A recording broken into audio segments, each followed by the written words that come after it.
Muito boa tarde, meus irmãos. Boa tarde, como é que vocês estão? Saúdo a todos vocês com a graça e com a paz do Senhor Jesus. A gente estava conversando agora há pouco, né? E nós não entendemos aí os caminhos de Deus, né? Não era para ser, meus irmãos. Essa rotina eu tenho repetido há bastante tempo aqui em casa, né? E simplesmente não quis transmitir, né? O OBS não quis fazer a transmissão, reiniciei o computador, mexi algumas coisas aqui, mas estava perdendo muito tempo com isso. Então, por isso, estou gravando essa aula, tá certo? E já já ela vai ficar disponibilizada para vocês, tá bom? Deus tem os seus próprios caminhos, os seus próprios métodos, e os planos dele são melhores que os nossos, tá bom? Vamos orar então, para iniciar a nossa escola dominical. Ó Deus, muito obrigado por essa tarde, por essa noite, por esse momento onde separamos para estudar a tua palavra. Humildemente nós pedimos que o Senhor fale conosco, que o Senhor nos ensine, que o Senhor seja o nosso professor, nos esclareça, nos ensine, mexa conosco, para que nós possamos mudar de vida e nos aproximar cada vez mais do Senhor. É o nosso pedido, a nossa oração, no nome de Jesus. Amém. Muito bem, vamos então, antes de seguir para a nossa aula, né, fazer o nosso tradicional mini flashback gigante. Vamos lá? Muito bem, nós vimos na aula passada, né, a luta de Deus na salvação de um homem. Nós vimos que Deus é soberano, não apenas nas questões relacionadas à história da humanidade, nas questões relacionadas a reinados e impérios, mas ele é soberano em todas as questões. E também no que concerne a questão da salvação. A salvação pertence ao nosso Deus. E nós vimos aqui que o Senhor resolveu salvar Nabucodonosor. Um homem sanguinário, um homem terrível, um homem cruel, mas que Deus quis salvar. E Deus fez de tudo para alcançá-lo. Nós vimos no primeiro item, né, as iniciativas de Deus para alcançar um homem. Nós vimos que Deus falou com ele através de várias formas. Nós vimos que Deus colocou pessoas crentes ao redor dele, para que ele visse a diferença na vida de uma pessoa que serve a Deus. Nós vimos que Deus tratou com o coração dele, falou com ele através de sonhos, de visões, falou diretamente com ele, mas mesmo assim, Nabucodonosor aparentemente se recusou. Nós vimos a revelação de Deus para alcançar o homem, o sonho que ele teve, né, sendo aquela grande árvore cuja copa alcançava os céus, podia ser vista desde os confins da terra, alimentava e dava abrigo para todos os animais. E vimos que essa árvore representava a figura dele, e que ele seria retirado do convívio dos homens, se comportaria como um bicho, teria uma doença mental que se comportaria como um animal, ficaria 7 anos daquela forma. Deus o humilhou. O rei de reis, como Nabucodonosor era chamado, foi humilhado. E nesse momento, ao recuperar a consciência, nós vemos então que Deus o alcançou. Ele glorificou a Deus, ele reconheceu a soberania de Deus, ele reconheceu que Deus humilha aqueles que se sentem exaltados, ele foi convertido. Se Nabucodonosor, gente, foi alcançado pela graça de Deus, qualquer pessoa pode ser. Eu digo mais, né? Se eu fui alcançado pela graça de Deus, qualquer pessoa pode ser. Porque não depende de nós aceitarmos ou não, mas depende de Deus agir e trabalhar no coração daqueles dos quais ele quer salvar. Aleluia. A salvação pertence ao nosso Deus.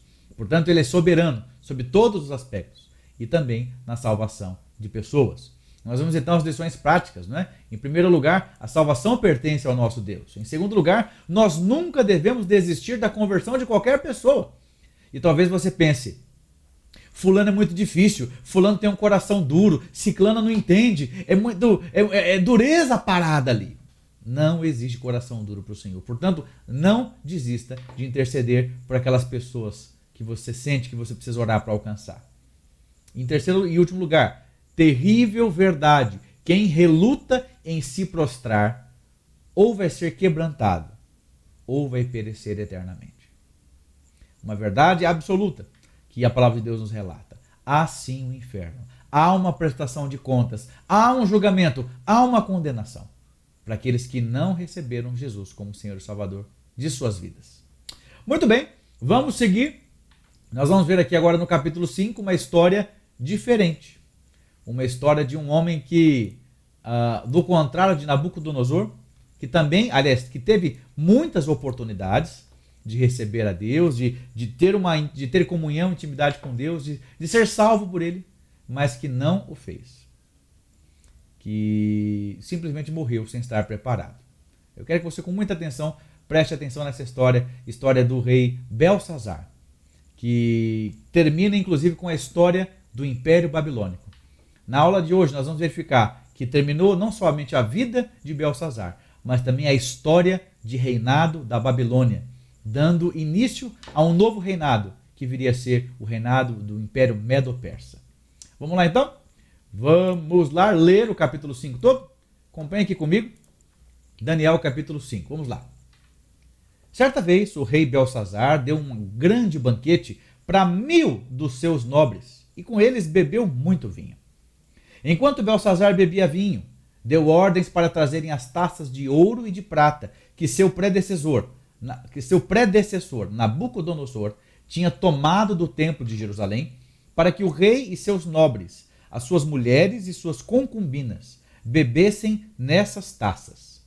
Então trouxeram as taças de ouro que tinham sido tomadas do templo de Deus em Jerusalém. E o rei e seus nobres, as suas mulheres, as suas concubinas, beberam nas taças.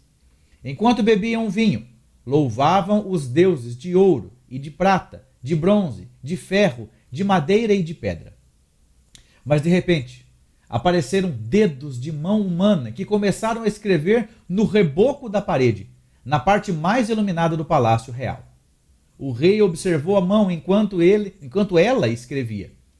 Seu rosto ficou pálido e ficou tão assustado que seus joelhos batiam um no outro e suas pernas vacilaram. Aos gritos, o rei mandou chamar os encantadores, os astrólogos e os adivinhos e disse a esses sábios da Babilônia: aquele que ler essa inscrição e interpretá-la, revelando-me o seu significado, vestirá um manto vermelho, terá uma corrente de ouro no pescoço e será o terceiro em importância no governo do reino.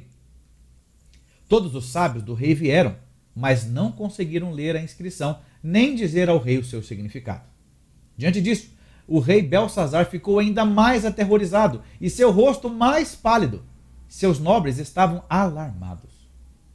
Tendo a rainha ouvido os gritos do rei e dos nobres, entrou na sala do banquete e disse: Ó rei, vive para sempre.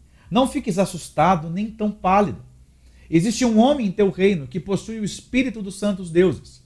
Na época do teu predecessor, verificou-se que ele era um iluminado e tinha inteligência e sabedoria como dos deuses. O rei Nabucodonosor, teu predecessor, sim, o teu predecessor, o nomeou chefe dos magos, dos encantadores, dos astrólogos e dos adivinhos.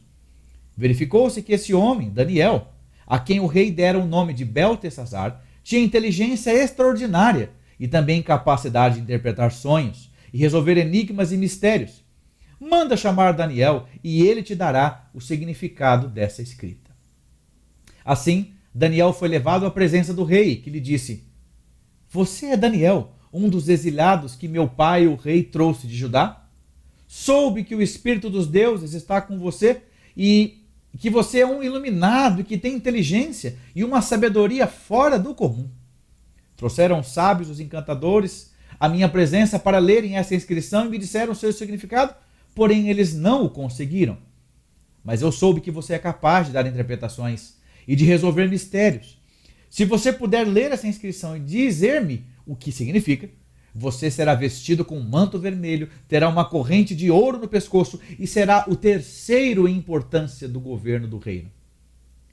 Então Daniel respondeu ao rei: Podes guardar os teus presentes para ti mesmo e dar as tuas recompensas a algum outro.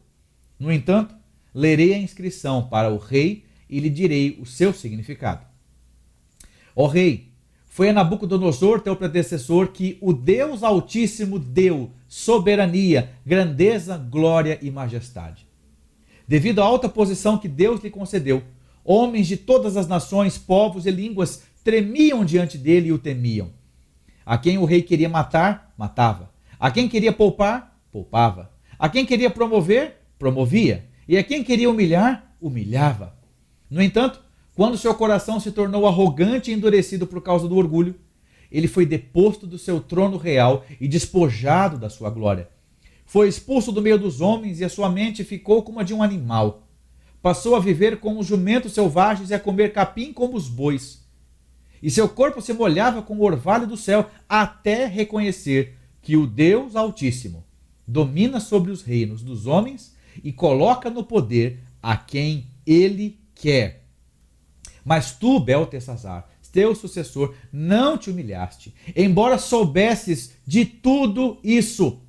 Ao contrário, te exaltaste acima do Senhor dos céus, mandaste trazer as taças do templo do Senhor, para que nelas bebessem tu e teus nobres, tuas mulheres, tuas concubinas.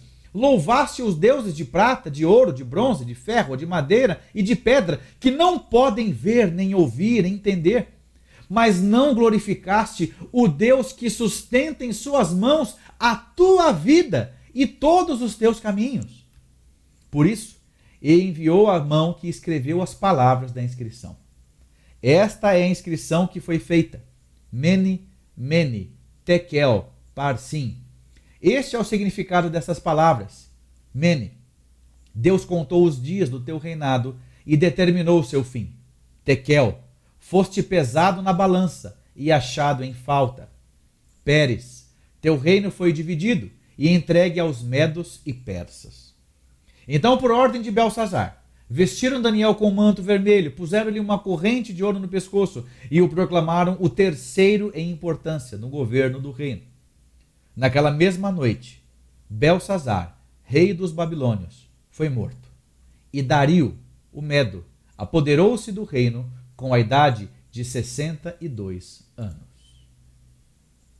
Muito bem, minha gente, muito bem. A Bíblia caminha com a história.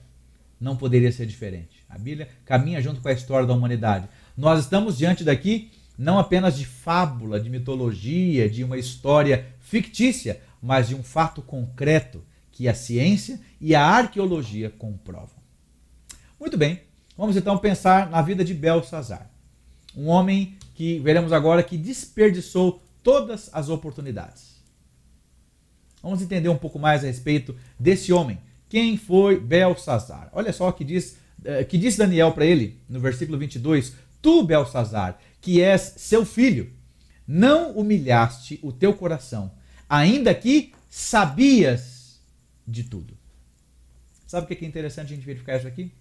Interessante verificar que Belsazar era alguém da família de Nabucodonosor e que viu de perto o que é uma pessoa ser salva pela graça. Ele viu de perto o que é uma pessoa que teve uma experiência com Deus. Ele conheceu Nabucodonosor no auge da sua arrogância. Ele conheceu Nabucodonosor transformado e quebrantado pelo Senhor.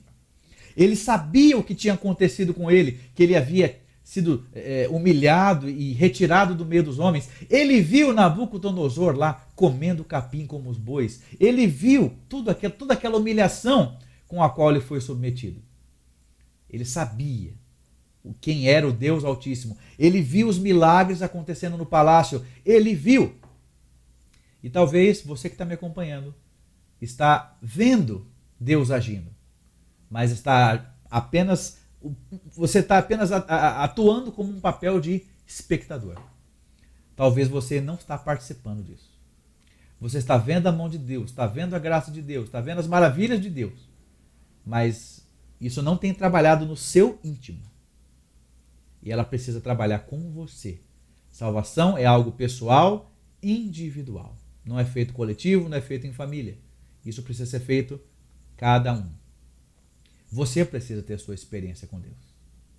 Eu pergunto a você, você já teve? Você já abriu seu coração para o Senhor Jesus? Você já reconheceu que é um pecador? Vamos na sequência. Deixa eu primeiro falar para vocês um pouco quem foi Belsazar. Preste atenção. Segundo aqui a Wikipedia, olha só. Belsazar foi o último rei da Babilônia. Ele era o filho mais velho de Nabonido e Nitocris, que era filho de Nabucodonosor. Portanto, Belsazar era neto de Nabucodonosor, ok? Então, pela história, deixa eu reforçar isso aqui com vocês, de acordo com a história babilônica, o último rei da história da Babilônia foi Nabonido, que era era sucessor de Nabucodonosor, tá bom? Belsazar era neto. Agora, o que você me diz assim? Então, por que tantas vezes fala assim, teu pai, teu filho, né? Por que ele cita essa questão de pai e filho aqui como um vínculo? Tá? Isso, na verdade, gente, a gente pode dizer, tá, que é da mesma forma, isso é uma forma que os orientais utilizam para se referenciar aos seus antepassados. Você quer ver um exemplo disso? Jesus é tantas vezes chamado de filho de Davi, não é? E nós sabemos que, na verdade, ele era filho de José, o carpinteiro da Galileia, tá certo?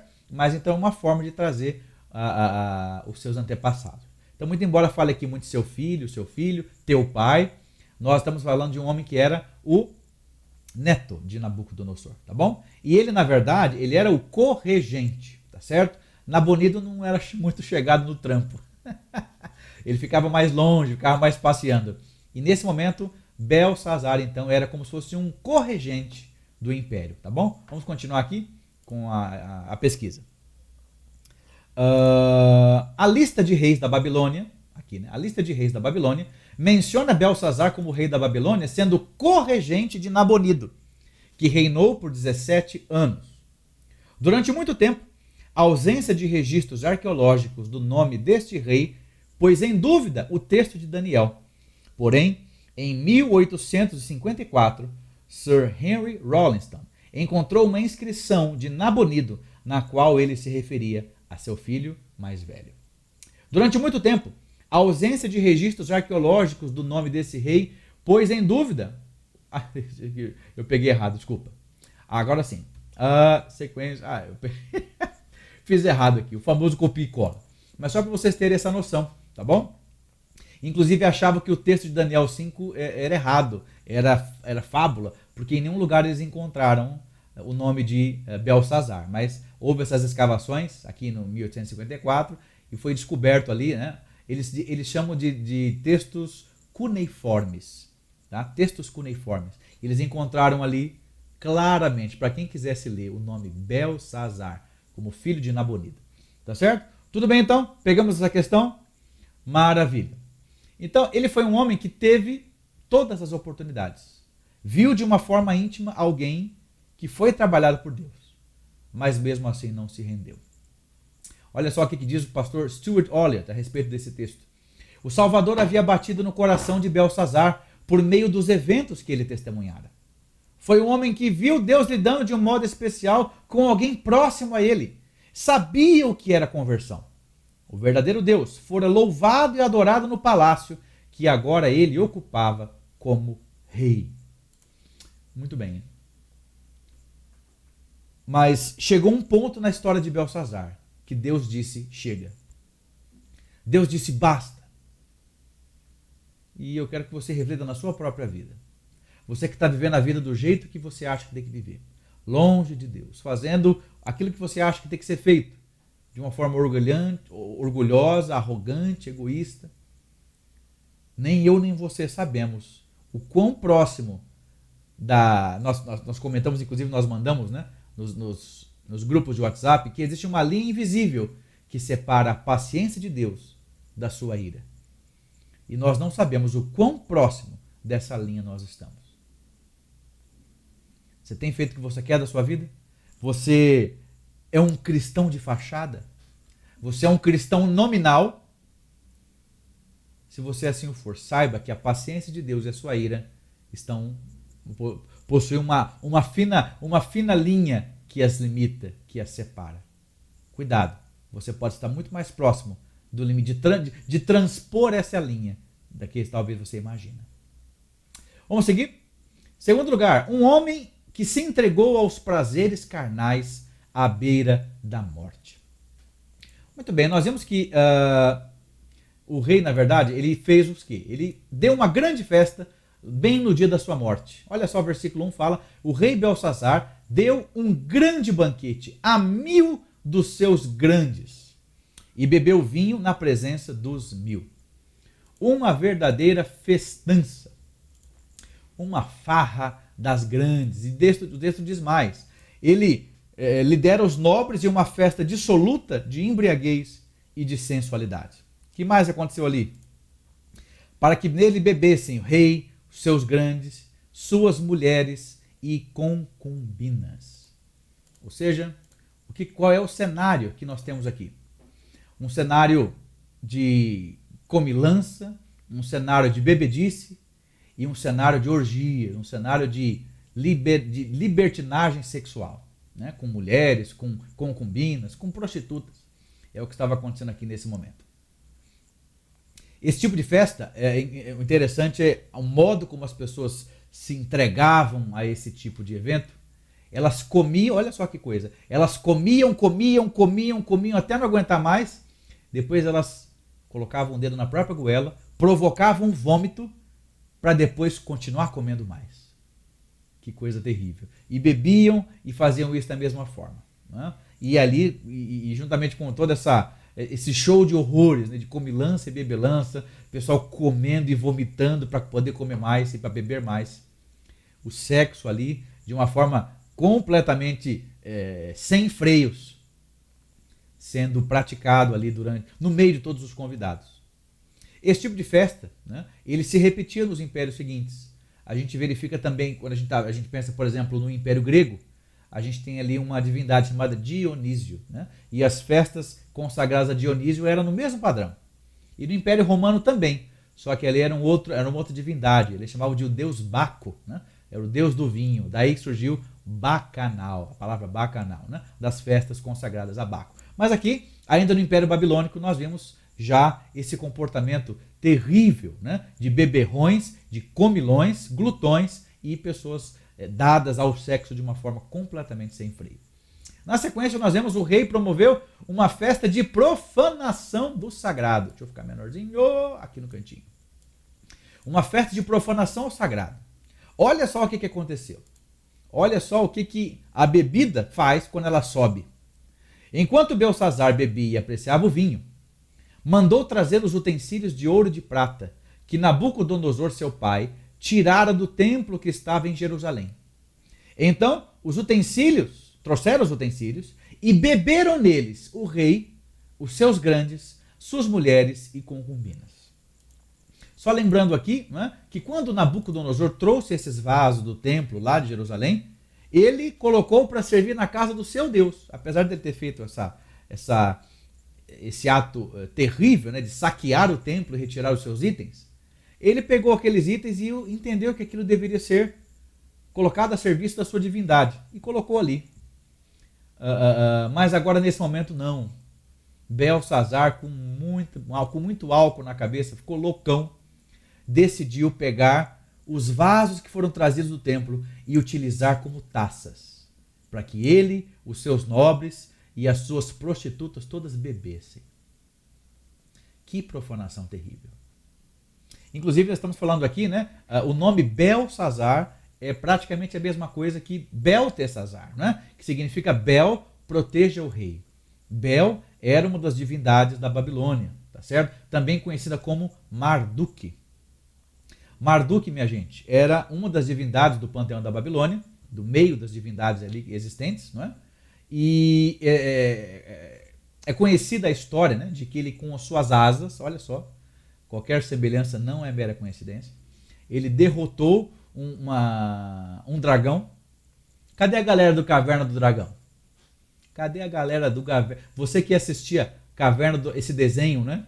Que era aqueles adolescentes que estavam no mundo paralelo tentando voltar para casa. Você se lembra dos personagens, né?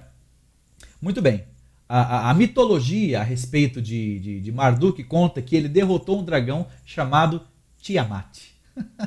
Isso não é coincidência. Para aqueles que conhecem o desenho da Caverna do Dragão, sabem, né, que lá na história do desenho existia um dragão, né, com várias cabeças, que era chamado de Tiamat. Gente, nada é inventado.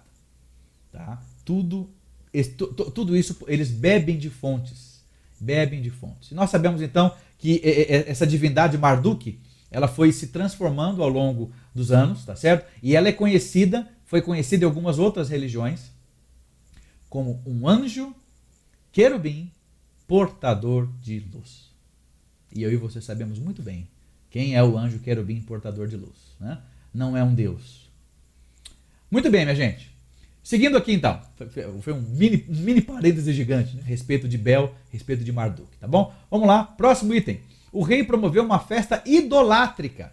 Ao mesmo tempo que ele profanou os itens sagrados, ele fez o seguinte: beberam vinho e deram louvores aos deuses de ouro, de prata, de bronze, de ferro, de madeira e de pedra. Então, no meio dessa verdadeira farra, orgia, comendo sem freio, bebendo álcool sem freio, se entregando ao sexo de forma libinosa, fazendo uma verdadeira abominação com os itens sagrados que foram retirados do templo. Perdão. Nossa. Gasguei aqui, minha gente. E lembrei da presidente. Engasguei comigo mesma. Mas vamos lá. De uma forma profana, então, com os itens do templo, e agora também adorando ídolos. Deuses feitos, como nós vemos aqui, né? Deuses feitos de ouro, de prata, de barro, de ferro. Que situação terrível. Que cena horrenda. E nós sabemos então que o rei, proclamando uma festa como essa, não comparecer na festa, aqueles que foram convidados, né, eram praticamente puníveis com morte. Tá certo? Imagina não comparecer a um evento como esse, promovido pelo rei. Mas tinha uma pessoa que não estava presente nessa noite. Quem era?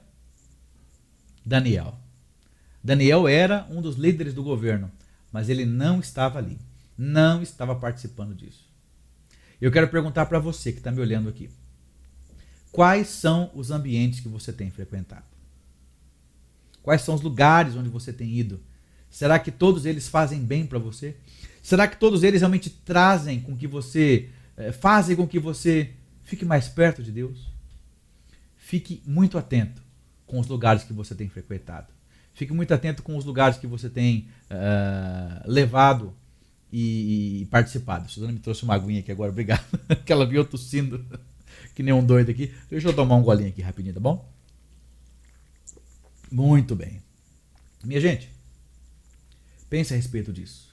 Ah, eu vou porque senão o pessoal vai... A gente tem que ir, né? A gente é crente, sabe? Mas a gente tem que fazer um meio de campo com o pessoal do mundo, porque senão como é que a gente vai alcançá-los? Eu concordo em parte com essa frase. Muito cuidado com os lugares que você tem frequentado. Muito bem, nós vimos na sequência um homem que foi perturbado pelo dedo de Deus. Um homem que foi perturbado pelo dedo de Deus. Que cena, não é, minha gente? Tava lá a farra pegando fogo e de repente eles viram um dedo, uma silhueta de uma mão humana, aliás, uma mão humana, né, sem corpo, escrevendo algo na parede. Todo mundo no meio daquela festa, no meio daquela orgia, no meio daquela bebedice, daquela comilança, todo mundo parou. O texto fala que Belsazar começou a bater os joelhos, de tanto medo que ele ficou. Existe um quadro, né, um quadro famoso, de um pintor também muito famoso, Rembrandt, tá certo? Você deve conhecer, com certeza você já ouviu falar nesse pintor.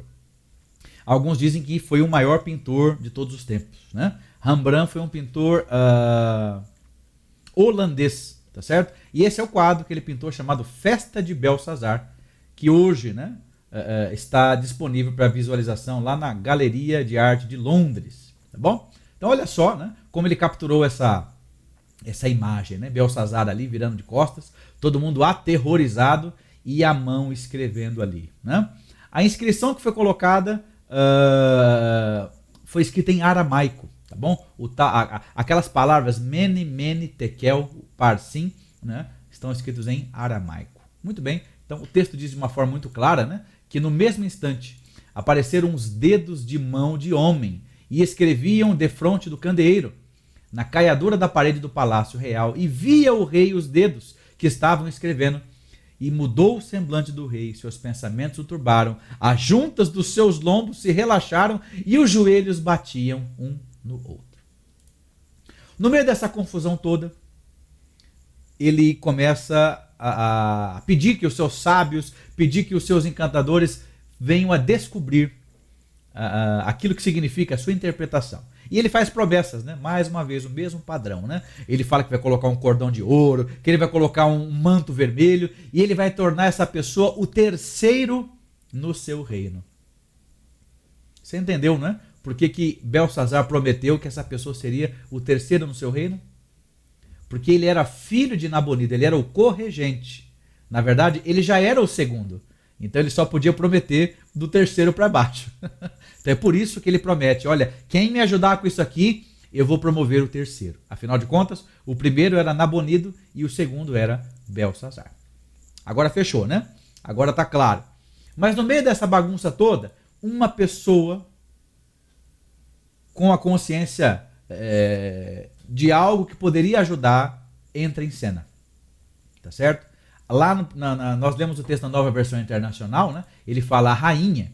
E aqui na revista atualizada fala a rainha mãe. Exatamente por quê? Porque não era esposa de Belsazar, mas a esposa de Nabonido. Então a rainha mãe, por causa do que havia acontecido, o que ela fez? Ao rei e os seus grandes, entrou na sala do banquete, afinal de contas ela tinha essa prerrogativa, tá certo? Ninguém podia entrar e sair da presença do rei sem ser anunciado, tá certo? Mas ela era rainha mãe, né? Ela era rainha do rei, do primeiro. Então Belsazar, como o segundo, ele deveria, portanto, aceitar esse trânsito livre da rainha. Então nesse instante, o que ela fala? Do jeito dela, né? Ela fala assim, há no teu reino um homem que tem o espírito dos deuses santos. Era a linguagem dela, não é? E nos dias de teu pai, entender a questão do teu pai, não era pai e filho, mas era do teu predecessor, né? Na verdade, a relação de Belsazar com Nabucodonosor era de avô e neto. E se achou nele inteligência e sabedoria com a sabedoria dos deuses. E aí, né, ele colocou o nome de Belsazar a Daniel. Chama Daniel! Chama o Daniel que ele vai trazer a interpretação. E aí, nesse momento, então, ele solicita, então, que Daniel vá até a sua presença. Mais uma vez, mais um item. Nós vimos, então, que foi um homem que desperdiçou todas as oportunidades. Era um camarada que sabia o que era conversão. Ele viu os milagres do Senhor. Provavelmente participou daqueles instantes ali, da fornalha ardente, do sonho de Nabucodonosor, da sua humilhação, do seu momento ali como agindo como um animal, comendo como os animais no relento e dormindo ao orvalho, vendo Nabucodonosor testemunhando e glorificando a Deus no palácio. Mesmo assim, ele não ouvia essas oportunidades. Nós vimos um homem que se entregou aos prazeres carnais. Vimos que festa terrível ele promoveu, com comilança, com bebedice, com orgias e com idolatria e profanação aos itens do templo do Senhor.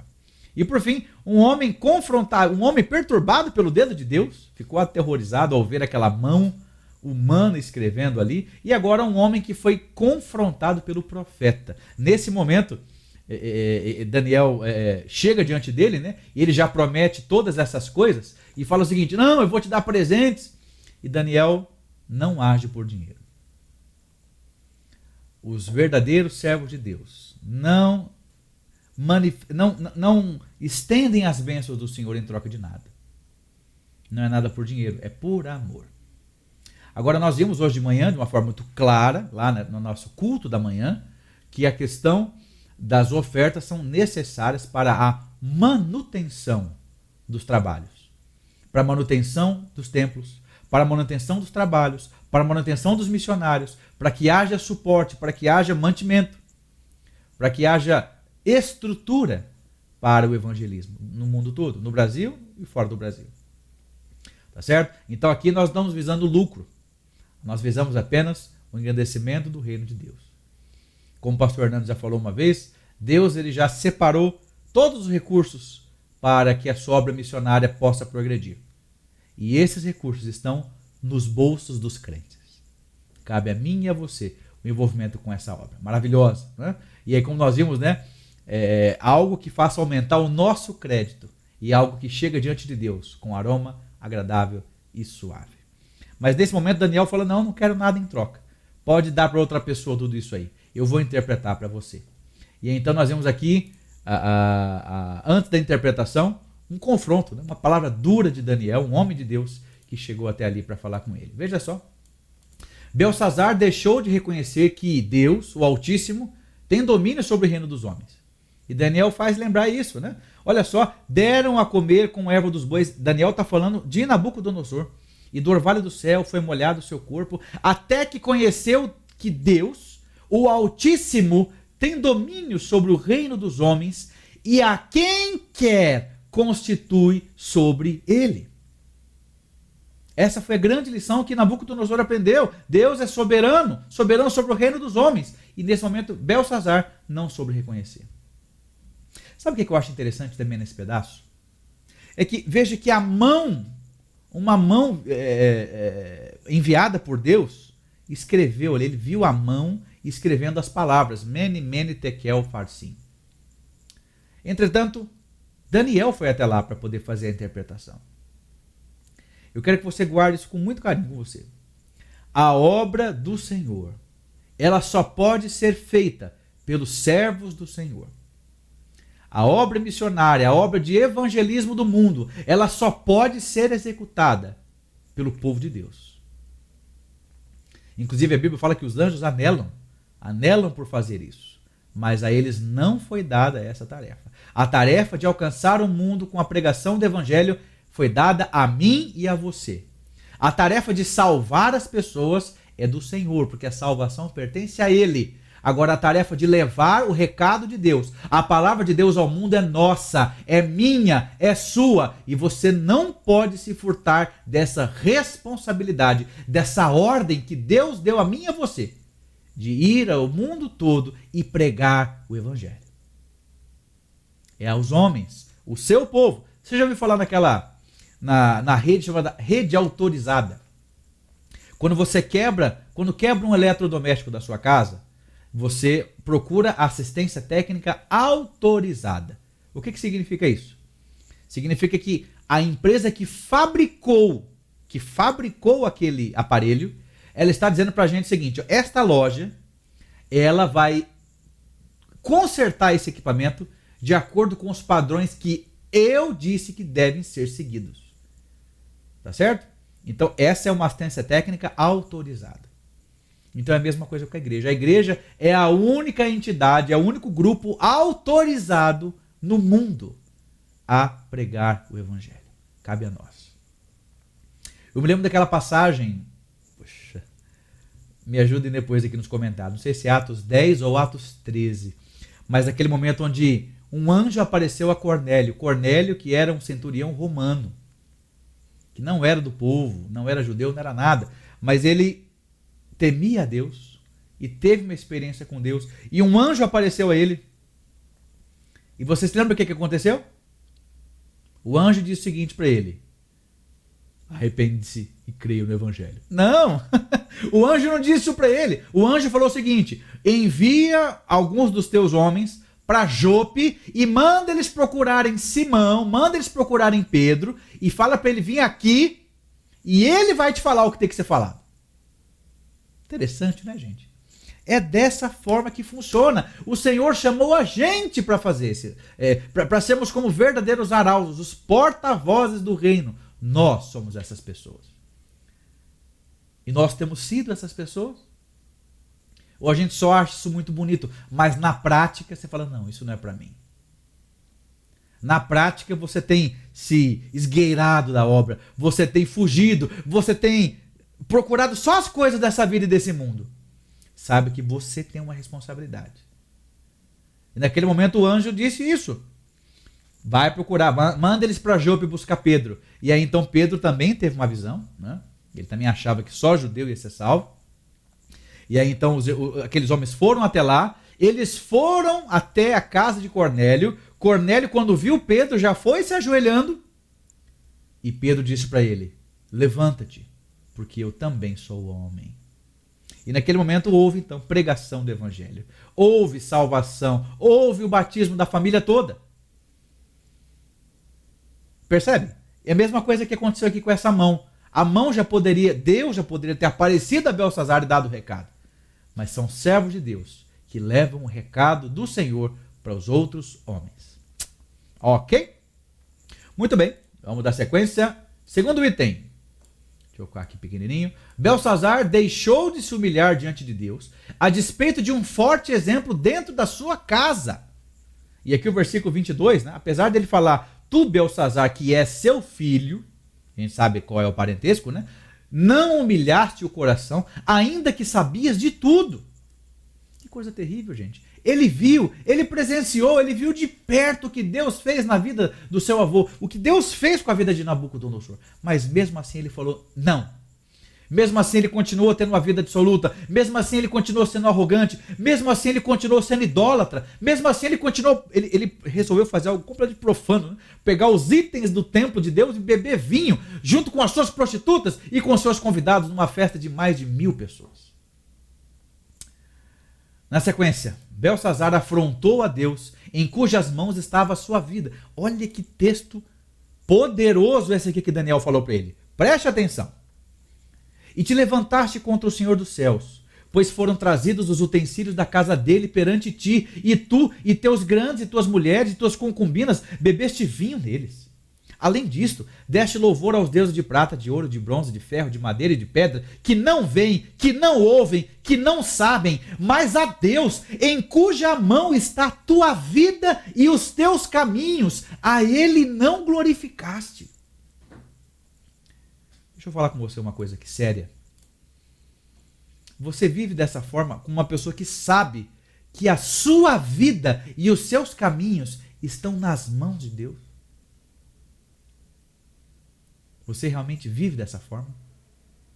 O seu nível de ansiedade baixa quando você medita sobre isso, você tem confiança de que a sua vida está nas mãos de Deus. Talvez você até diga isso da boca para fora, não, eu sei que a minha vida está na mão de Deus. Mas o fato é que você quer o controle, você quer o volante, você quer pilotar, você acha que as suas escolhas são as melhores, você tem medo dos caminhos que Deus escolher para você serem caminhos difíceis, serem caminhos duros, serem caminhos com dor, serem caminhos com dificuldade. Por ter medo, por não entender que a vontade de Deus é boa, perfeita e agradável. Você, achando que sabe mais que Deus, quer tomar o controle da sua vida. Nesse momento, Belsazar foi confrontado pelo profeta de Deus, que falou, a sua vida e os seus caminhos estão na mão dele, e você preferiu adorar deuses de ouro e prata, de bronze, de ferro, de barro, que não conhecem, que não falam, que não pensam, que não andam. Na sequência, um homem que foi condenado no tribunal de Deus. Deixa eu pensar aqui com você uma coisinha rapidinho. Nabucodonosor foi um homem terrível, mas Deus quis de todo jeito salvá-lo e salvou. Por que Deus não salvou Belsazar?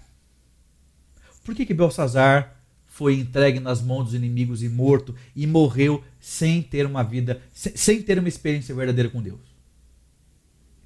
Por que Herodes, quando matou Tiago à espada e depois já estava preparando Pedro para ser entregue morto no dia seguinte, Pedro foi libertado, está lá em Atos 12, e no dia seguinte ele fez um evento, ele não quis dar glória a Deus, e ele foi comido de bicho, foi comido de vermes.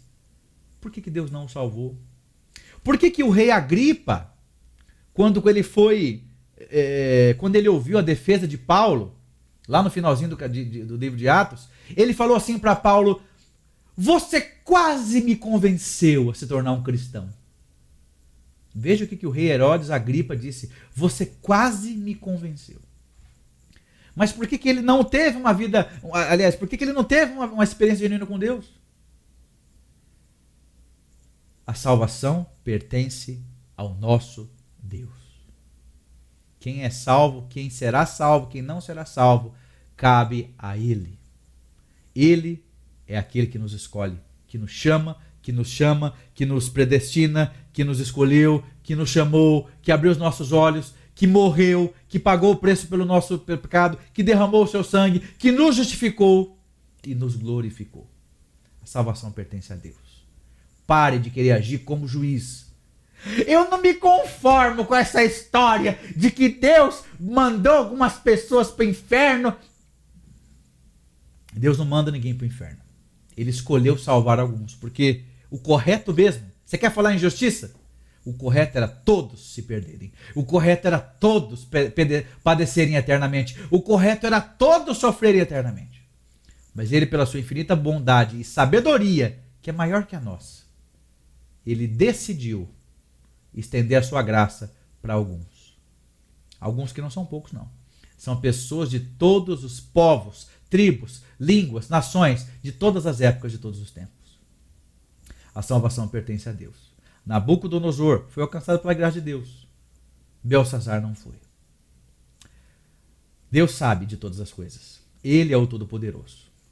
Agora veja só o que aconteceu. O que estava escrito naquela parede, né? Era uma inscrição em aramaico. Olha só o que estava escrito ali. Estava escrito Mene, Mene, Tekel, Ufarsim. Na verdade, Pérez é o plural, né? Aliás, Pérez é o singular de Ufarsim, tá bom? Então, a tradução exatamente eram essas 4 palavras. Eles olhavam, né, viam assim, número, peso, divisões. O que será que isso significa? Número, peso, divisões. Houve a interpretação pelo profeta Daniel, que trouxe até o rei o que significava aquilo. Tá certo? Qual é a interpretação desse texto? Ou desse texto que foi escrito na parede, né, pela mão de Deus. Quando ele fala mene, mene, né, ele disse assim, né, mene, mene, elá. Elahá, Deus contou. Deus mediu, né? Deus mediu. Quando ele fala do tekel, do peso também, tá certo? É um termo utilizado para questão monetárias também, contábeis, né? Hoje, pastor Ricardo, o Fernando Forçado está bombando aqui, tem muita referência contábil, tá certo? Inclusive, você deve saber com certeza que existem muitas moedas que o nome é peso, né? No teu peso argentino, peso uruguaio, existem muitas moedas que chamam-se peso, exatamente a gente vê essa questão aqui, tá certo? E também quando a gente vê que Deus contou, essa palavra aqui também ela tem a ver com um balanço, né? Um balanço contábil, um fechamento. Tekel, o rei foi julgado, e o Pérez, né, que é plural de Parsim ou Farsim, o teu reino foi dividido. De uma forma muito evidente, a ira de Deus alcançou você. O momento de Deus disse, chega, foi determinado. E o teu reino foi dividido. Engraçado ter utilizado a palavra Pérez, né? O plural de Ufarsim, dividido entre 2 povos, os medos e os persas. O império medo-persa, a parte de prata daquela estátua que Nabucodonosor viu na sua visão. Ele era o cabeça de ouro e a parte de prata, né? A parte peitoral e os braços, representando o império medo-persa. A profecia de Deus se cumprindo. Agora, sabe que coisa interessante? Aconteceu tudo isso, né? Ele ficou com medo, ele ficou morrendo de medo, mas ele voltou para a festa. Ele não entendeu. Ele foi lá, colocou em Daniel o manto, colocou em Daniel a corrente de ouro, nomeou ele o terceiro do seu reino e voltou para a farra. Ele não tinha entendido direito. Olha só o que uma pessoa que está com a sua racionalidade alterada por causa do álcool não faz. Ele bebeu tanto, que ele mandou profanar os elementos que foram trazidos do templo do Senhor. E mandou beber vinho. Que coisa terrível. Juntamente com os seus convidados, com as suas concubinas. Depois ele viu a mão de Deus ali escrevendo na parede. Ele ficou com medo. Depois que Daniel foi lá e falou isso, teu reino será dividido, vai ser entregue aos medos e persas. Deus contou e agora chegou o teu limite. Ele olhou aquilo. Tá. Deu os presentes para Daniel e voltou para a festa. Muito cuidado. Muito cuidado com a forma como você se relaciona com o álcool. Eu acho que a gente tem batido tanto isso, né? Eu falei isso no começo da aula. Mas o que tem um gole? Poxa, a gente é visto como careta, a gente é visto como pessoas que não se relacionam. Às vezes uma festa de família, só um golinho. Muito cuidado com a forma como você se relaciona com o álcool. O álcool não traz nada de bom. Nada de bom. Quando a gente verifica acidente de trânsito, quando a gente verifica mortes violentas, quando a gente verifica confusões que acontecem, quando a gente verifica uma série de coisas ruins, estão orbitando ao torno de pessoas que consumiram bebidas alcoólicas. Não traz nada de bom. Muito cuidado. Eu não quero aqui falar para você o seguinte: pare com isso, não pode beber nem um golinho de vinho, mas muito cuidado, porque essa linha divisória de você falar, eu sei o meu limite, também é muito tênue. Muito cuidado. Se você não sabe qual é o seu limite, a minha recomendação para você é: não consuma. Não tome nem um gole. Fique longe do álcool, porque ele não vai trazer benefício nenhum para você. Nenhum. Muito cuidado com isso. Mas muito bem, nós vemos aqui que esse homem, então, entorpecido, simplesmente continuou a sua festa. E naquela mesma noite, o texto nos conta que ele foi morto. Os soldados do Império Medo-Persa invadiram a Babilônia. Você consegue entender isso? A Babilônia, que tinha milhares de quilômetros, muros altíssimos, que podiam andar 3 carruagens paralelas uma do lado da outra. Como é que eles invadiram? Como é que eles conseguiram entrar numa fortaleza que era impenetrável? Já nós vamos ver. Eu quero que você veja comigo algumas profecias que Isaías, que Jeremias já tinham dito. A Babilônia vai cair. A Babilônia vai ser entregue nas mãos do Império Persa. É a palavra de Deus. Ela se cumpre. A palavra de Deus tem valor histórico. A palavra de Deus tem valor profético. Vamos seguir? Olha só esta profecia impressionante, alguns anos antes da efetiva queda da Babilônia. Olha só, Isaías 45, a partir do versículo 1. Olha lá. Assim diz o Senhor a seu ungido, a Ciro. Olha só, gente. Anos antes do Império Persa se levantar. A quem tomo pela mão direita, para abater as nações ante a sua face, e para descingir os lombos dos reis, para abrir diante dele portas que não se fecharão.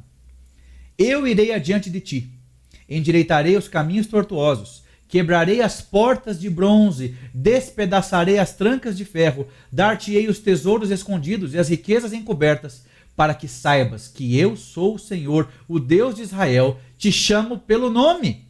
Pelo amor do meu servo Jacó e de Israel, meu escolhido, eu te chamei pelo nome e te pus o sobrenome, ainda, olha só, ainda que não me conheces.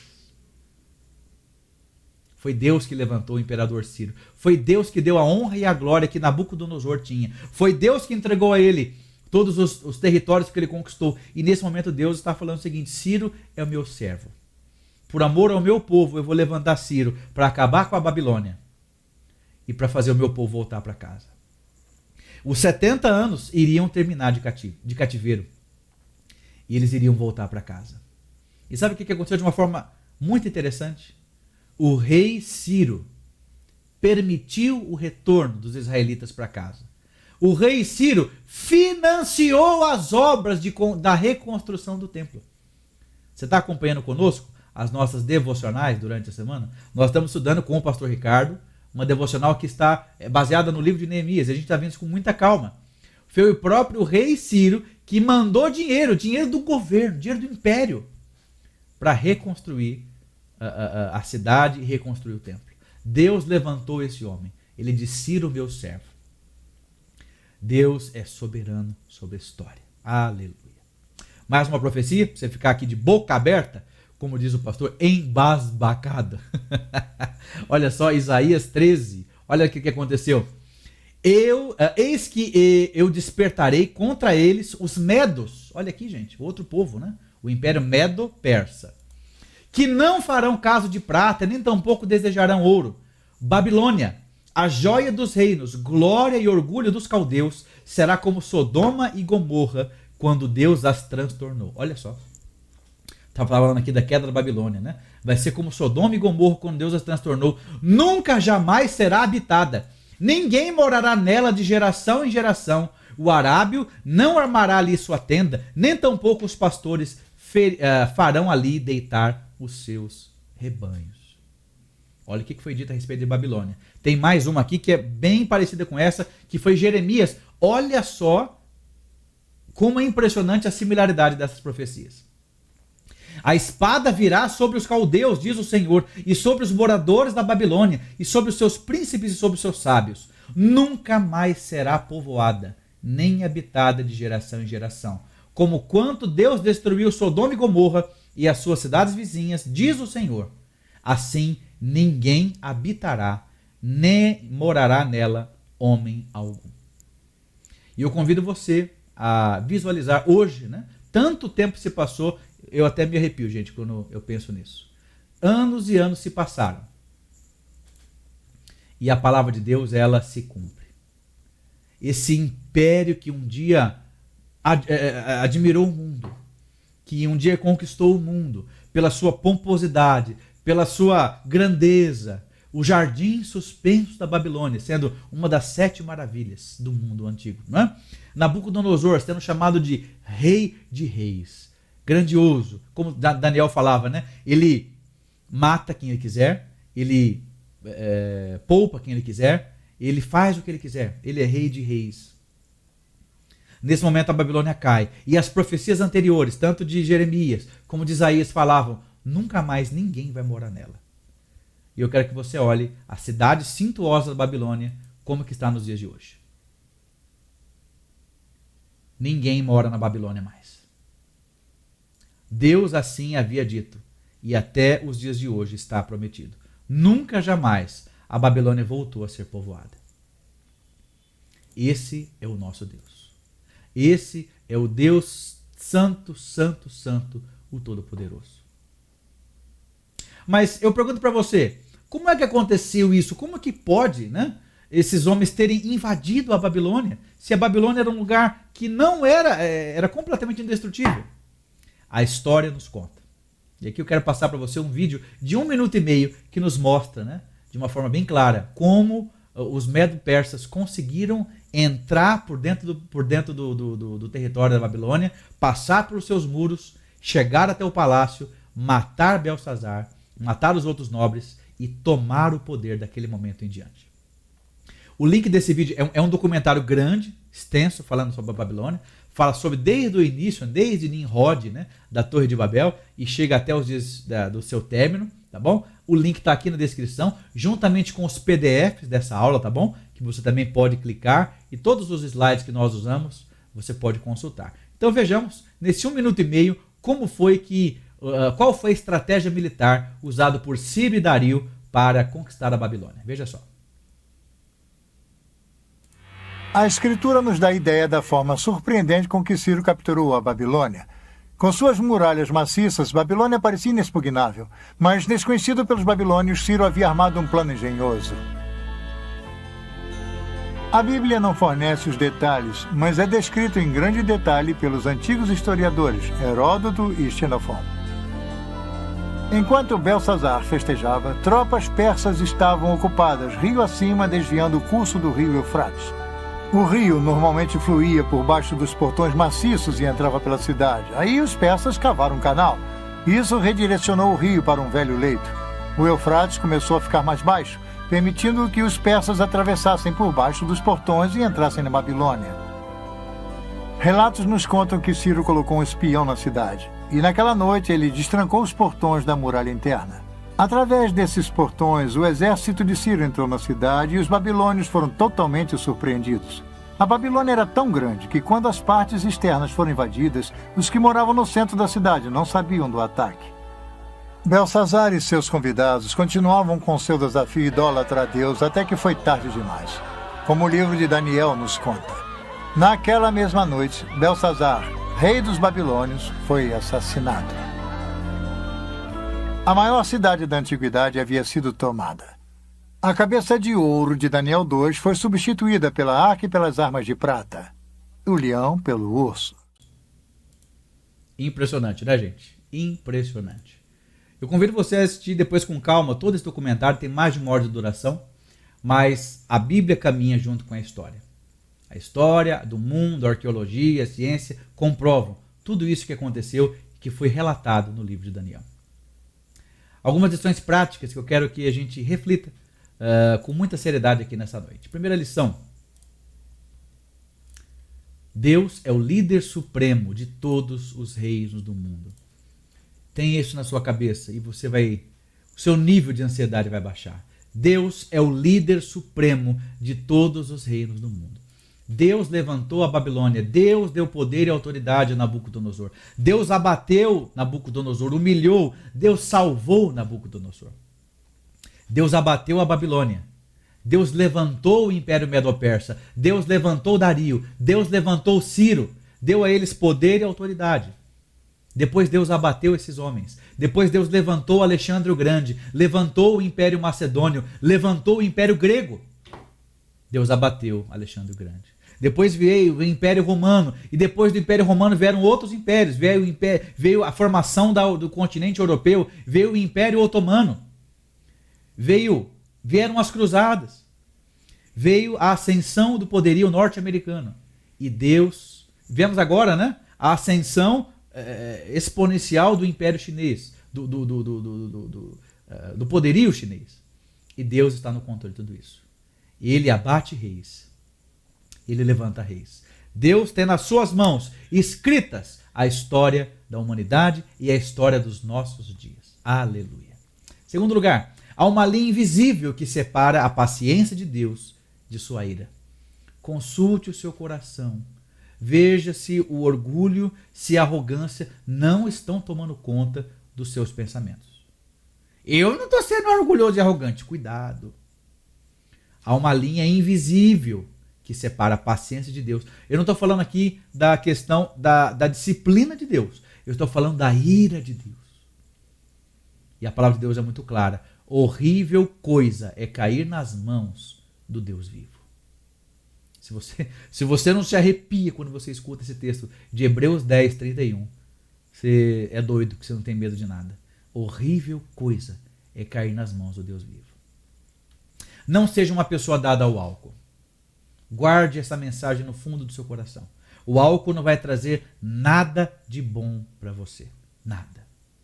Se você puder evitá-lo, evite. Se você for consumi-lo, consuma com toda a moderação possível. Porque quando você menos esperar, você acha que você está bem, mas ele pode subir. Ele pode deixar você lerdo, ele pode deixar você com reflexos devagar, ele pode deixar você mais suscetível a fazer coisas que você não faria. O álcool vai deixar você sem freio. O álcool não vai trazer nada de bom para você. Não seja uma pessoa dada ao álcool. A quem muito foi dado, muito será cobrado. Nós vemos ali, de uma forma muito clara, Belsazar ouviu e viu Deus agindo na vida do seu avô, viu coisas grandiosas acontecendo. E talvez você que está me acompanhando aqui, você está vendo Deus agindo. Ano após ano você tem escutado lições poderosas da mão de Deus. E se você não está colocando em prática, cada dia que passa, cada aula que passa, cada culto que você presta, cada momento que você se coloca diante de Deus, cada vez que você lê a Bíblia, cada reunião de oração que você participa, cada vídeo no YouTube que você assiste, você se torna mais responsável. Porque a quem muito é dado, muito será cobrado. O profeta Daniel, de uma forma dura, falou: Belsazar, você sabia, mas você não quis. E talvez você que está me vendo aqui, você sabe, mas você não quer. A quem muito foi dado, muito será cobrado. Por fim, hoje é o tempo oportuno para se buscar a Deus. Hoje é o dia propício para que você se curve diante dele. Não deixe para amanhã, não deixe para depois. E aqui aqueles homens, né, que estavam seguindo a Cristo, um deles falou o seguinte: deixa eu primeiro enterrar o meu pai. E aí Jesus, né, falou o seguinte: não, deixa os mortos dos seus próprios mortos. Parece que Jesus foi um homem assim, tão sem paciência, o que custava, né? Ele ia lá e participava do velório do pai. Não era isso. A ideia não era aquela. A ideia era que o pai dele já era um homem de idade, ele queria morar com o pai, cuidar do pai, até o pai morrer. E depois que o pai falecesse, ele seguiria Cristo. Esse é a ideia correta daquele texto. E Jesus falou: não, hoje é o tempo, este é o momento. Quanto tempo mais você acha que você vai conseguir adiar isso? O tempo é hoje. Depois eu vejo isso. Não. O tempo de transformação é agora. O tempo de se render a Cristo é agora. O tempo de buscá-lo intimamente é hoje. Não deixe para mais tarde. O tempo está nas mãos de Deus. A gente canta isso, né? O tempo está em suas mãos, o começo e o fim. Nós não sabemos. Eu e você não podemos garantir que nós vamos juntos estar aqui na próxima semana com essa aula.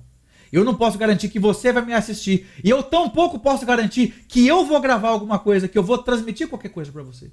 Deus é soberano. Nós não sabemos se a gente tem mais 1 minuto de vida. O tempo é agora. Converta-se ao Senhor. Desvie-se dos seus maus caminhos. Deixe de lado a sua arrogância. Deixe de lado o seu orgulho. Curve-se ao Senhor Altíssimo, o Deus Todo-Poderoso, soberano. A hora é agora. A hora é agora. Convido você a fechar seus olhos aí na sua casa. Vamos orar. Vamos orar agora. Senhor, muito obrigado por essa aula. O Senhor é bom. O Senhor é bom o tempo todo. E nos ensinou lições profundas e maravilhosas.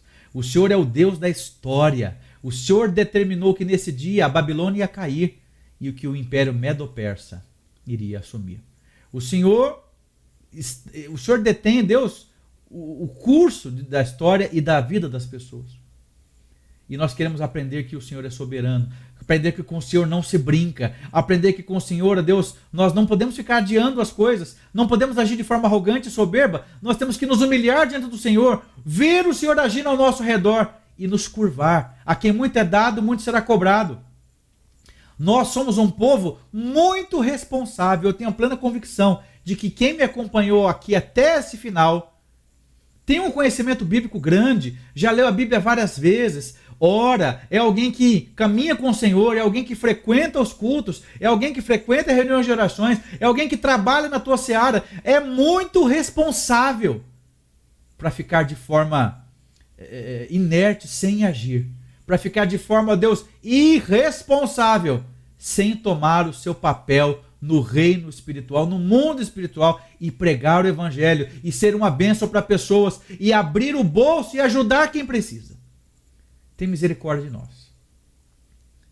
O Senhor, o Deus Altíssimo, o Todo-Poderoso, nós nos curvamos diante do Senhor, reconhecemos a tua soberania.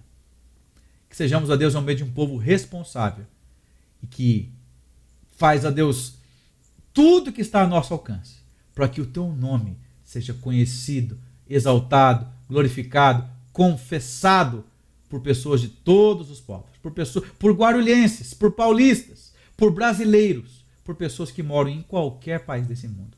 No nome de Jesus, nós oramos agradecidos. Amém. Amém. Amém. Muito bem, minha gente, muito bem. Que aula poderosa, que capítulo, né? Que capítulo grandioso. Lembrando que quando a gente olha para o passado, a gente vê que a Babilônia caiu. Mas o espírito da Babilônia, o modus operandi da Babilônia continua ativo ainda. É por isso que a gente vê lá em Apocalipse, né, trazendo de forma simbólica a Babilônia, a queda da Babilônia, porque o sistema anti-Deus, um sistema idólatra, um sistema que é corrupto, um sistema que é focado nas coisas materiais, no dinheiro, no poder, na manipulação, esse sistema perdura até hoje. A Babilônia caiu, né? Mas a sua filosofia, ela permanece até os nossos dias. Deus abençoe a sua vida, você que for conosco até agora. Estou terminando de gravar aqui, já vou colocar no ar para vocês acompanharem. E a próxima aula, no próximo capítulo 6, vai ser a última parte do livro de Daniel, onde nós temos uma referência histórica, não é? Daniel já no Império Medo-Persa, e momento onde ele foi lançado na cova dos leões. A partir do capítulo 7, um novo panorama se instala no livro de Daniel. Nós temos agora visões a respeito do futuro. Muitas coisas no livro de Daniel já aconteceram e muitas coisas estão prestes a acontecer. O Deus Altíssimo e Soberano é aquele que cumpre a sua palavra. Passarão os céus e a terra, porém as minhas palavras não passarão. Desejo a você uma ótima semana produtiva de trabalhos, de estudo, que Deus abençoe você que reservou um tempinho para estudar, para assistir essa aula e estudar aqui. Lembre-se que no link da descrição nós temos o PDF com todos os slides e o link completo daquele vídeo sobre o Império Babilônico para você ampliar mais seus conhecimentos, tá bom? Uma ótima semana para vocês, um beijão e bye!